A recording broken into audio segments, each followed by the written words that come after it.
run ahaantii farxadeena lama soo koobi karo si fiican naloo soo dhaweeyay sida u maleynayna ma noqon reer Stuttgart waxa waa koobka ay ka qaada nabadda ma sha Allah aad aan ugu faraxsanahay runtii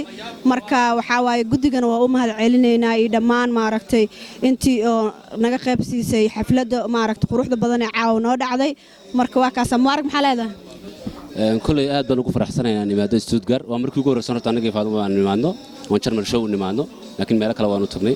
laakiin aad baan ugu faraxsanahay meeshan waana meel aad aan uga helay waa meel nabad ah isaan moodayna ma aha